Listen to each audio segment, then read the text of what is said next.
दोस्तों, स्वागत है आपका आज के इस टॉपिक सीबीसी टेस्ट में। इस टॉपिक के माध्यम से आप जानेंगे कि सीबीसी टेस्ट क्या होता है और सीबीसी टेस्ट का नॉर्मल रेंज कितना होता है।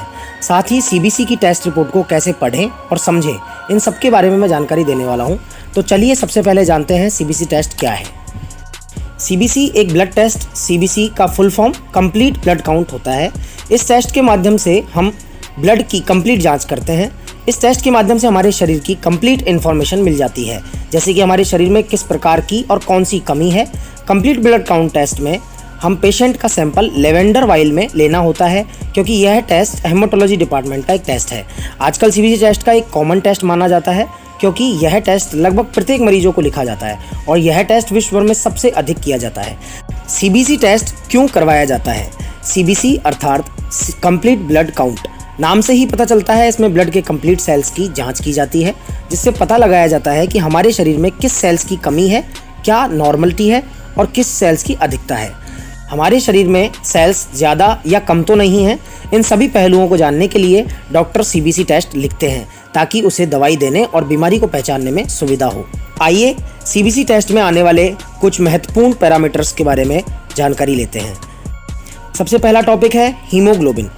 हमारे लाल रक्त कोशिका में पाया जाता है, जो कि आयरन और प्रोटीन से मिलकर बना हुआ होता है।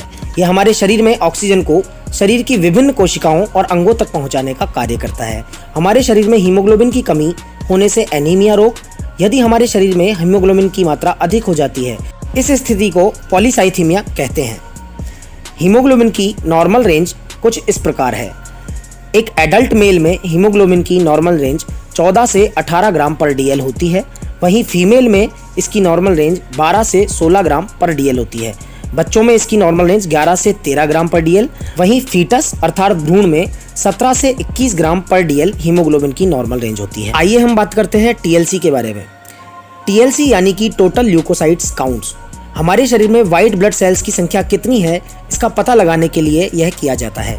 हमारे शरीर में टोटल ल्यूकोसाइट्स काउंट्स की नॉर्मल रेंज 4000 से 11000 तक होती है। यदि हमारे शरीर में टीएलसी की संख्या में कोई कमी होती है, बढ़ोतरी होती है या हमें गंभीर प्रकार की बीमारियों का सामना करना पड़ता है, इस टेस्ट के द्वारा हमें डब्ल्यूबीसी की संख्या का पता चल जाता है।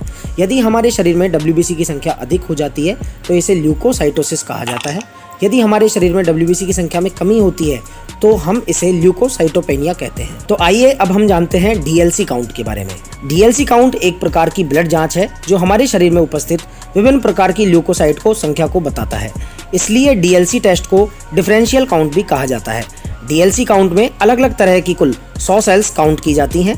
डीएलसी दो प्रकार की होती है, ग्रेनुलोसाइट्स और नॉन ग्रेनुलोसाइट्स। ग्रेनुलोसाइट्स में ग्रेनुल्स पाए जाते हैं, इसलिए इसे ग्रेनुलोसाइट्स कहा जाता है, और नॉन ग्रेनुलोसाइट में ग्रेनुल्स नहीं होते हैं, इसलिए इसे एग्रेनुलोसाइट्स कहा जाता है। ग्रेनुलोसाइट के अंदर 3 प्रकार की सेल्स आती हैं, न्यूट्रोफिल, इओसिनोफिल और बेसोफिल्स। वहीं नॉन ग्रेनुलोसाइट अर्थात एग्रेनुलोसाइट्स में 2 प्रकार की सेल्स आती हैं, जिन्हें लिम्फोसाइट्स और मोनोसाइट्स के नाम से जाना जाता है। डीएलसी के बाद में अगला टॉपिक है आरबीसी। हमारे शरीर में आरबीसी की मात्रा अर्थात रेड ब्लड सेल्स की मात्रा कितनी है, इसका पता लगाने के लिए आरबीसी टेस्ट किया जाता है। ये हमारे शरीर में पाई जाने वाली कोशिकाओं में सबसे अधिक पाई जाती है। इसकी संख्या लगभग 4.5 लाख से 6.5 लाख तक होती है। रेड ब्लड सेल्स का निर्माण बोन मैरो में होता है और इसका जीवन काल 90 से 120 दिन तक का होता है। हमारे शरीर में रेड ब्लड सेल की मात्रा में कमी आती है तो इसे एरिथ्रोसाइटोपिनिया कहते हैं। यदि रेड ब्लड सेल्स की संख्या नॉर्मल से अधिक होती है तो वहीं इसे एरिथ्रोसाइटोसिस कहा जाता है। आरबीसी के पश्चात हम जानेंगे पीसीवी के बारे में।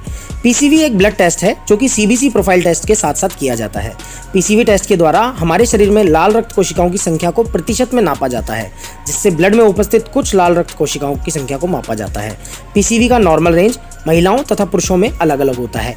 महिलाओं में पीसीवी की नॉर्मल रेंज 36 से 48%, वहीं पुरुषों में पीसीवी की नॉर्मल रेंज लगभग 42 से 54% होती है। पीसीवी के बाद हम अगले टॉपिक पे आते हैं, जिसका नाम है प्लेटलेट काउंट्स। प्लेटलेट काउंट से हमारे शरीर की प्लेटलेट की संख्या का पता चलता है।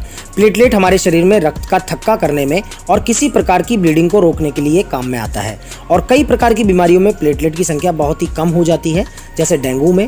तो इसलिए डॉक्टर उन सभी का पता लगाने के लिए प्लेटलेट टेस्ट को लिखते हैं। हमारे शरीर में प्लेटलेट की संख्या 1.5 से 4 लाख तक होती है। यदि प्लेटलेट की संख्या नॉर्मल रेंज से ज़्यादा होती है तो थ्रोम्बोसाइटोसिस कहा जाता है। यदि प्लेटलेट की संख्या बहुत कम होती है तो इसे थ्रोम्बोसाइटोपिनिया के नाम से जाना जाता है। तो दोस्तों, सीबीसी के आज के इस टॉपिक के बारे में अधिक जानकारी प्राप्त करनी हो तो कमेंट करें। आज के लिए इतना ही। हमारी आपसे बहुत जल्द मुलाकात होगी एक नए टॉपिक के साथ। धन्यवाद।